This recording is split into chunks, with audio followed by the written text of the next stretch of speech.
what's going on, guys? It's Vince. I want to show you guys how I pimped out this pretty inexpensive electric guitar. This is by a company called Grote. It's unbranded, as you can see. The pictures I saw on Amazon and on eBay that said Grote on the headstock, but this one doesn't. Clearly, you can tell it's a PRS Custom 24 knockoff.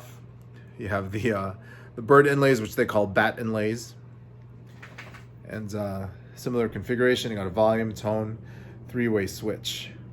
All right. So this guitar was about $199, and I did a couple of small upgrades to it, and I really love this guitar. I've played this guitar for about 6 shows now, and I've had it for several months. It's in rotation with the other guitars I have, but the times I've played this, I've been really impressed with it. But so here's a couple of the upgrades that I did. But first, you can tell this guitar is made pretty well.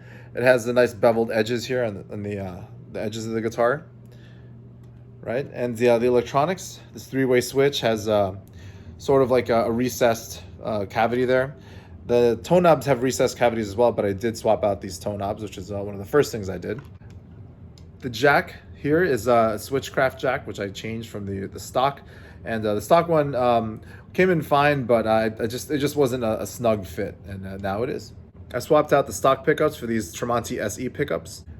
Very simple, no push pulls or anything like that. The Tremonti SE pickups come with 2 wires, so you can't do that unless you're a pickup wizard, which I am not.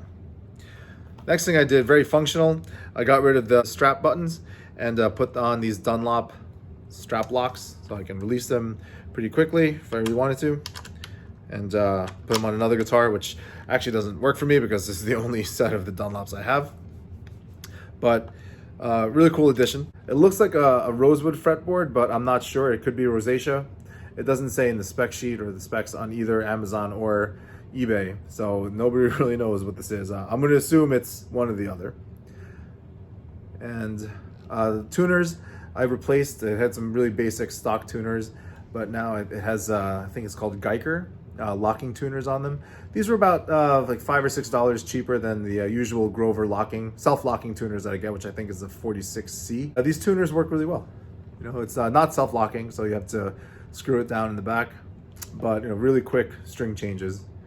So far, no complaints. For as long as your nut is nut sauced, the tuning is going to be pretty stable, even when using the tremolo bar, which I do not use very often, but the times I have put it on to screw around with it, it worked really well. Decent weight to it.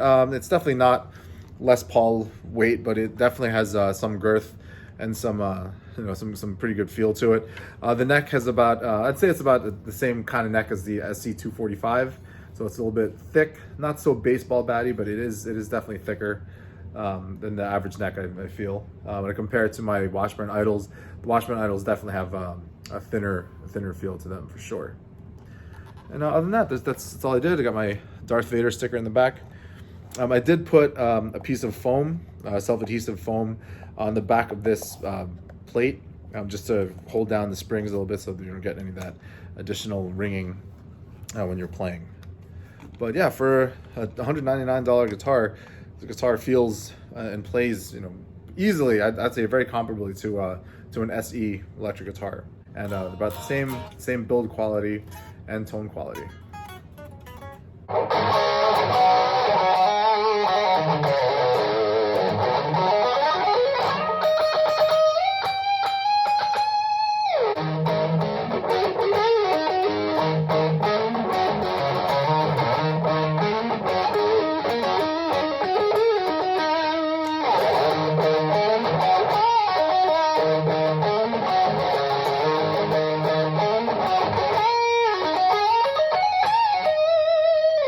It's 24 frets. You get up to the high E, or in my case, high E flat, pretty easily. There's a nice, definitely a nice access to that.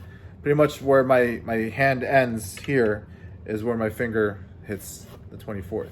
So it's just a matter of getting a feel for it, but I get to the 24th pretty easily, for sure. One thing that does happen with this guitar that doesn't happen on any of my other guitars, I'm not sure if this is a manufacturer's defect or if this is just the way this feels, but every now and then when I go for lower frets on the 6th string, I definitely accidentally do that more. So that's a little strange. It could just be a very rounded fret edge here, But every now and then I'll just get caught doing that. Otherwise, that's really the only thing I've noticed that's a little bit strange about the guitar. Otherwise, love the feel of it, love the sound, and I love that it was inexpensive. So now with this guitar, I feel that it really is an investment because I'm making my money back pretty quick considering how inexpensive this guitar is. You know, so yeah, it's a very, very good, high quality working man's guitar. So definitely check it out. You can find it on eBay right now. I'm not sure if it's on Amazon or if it'll come back. I haven't seen it in a while, but I'll leave you links below for the guitar on eBay and the tuning keys on Amazon.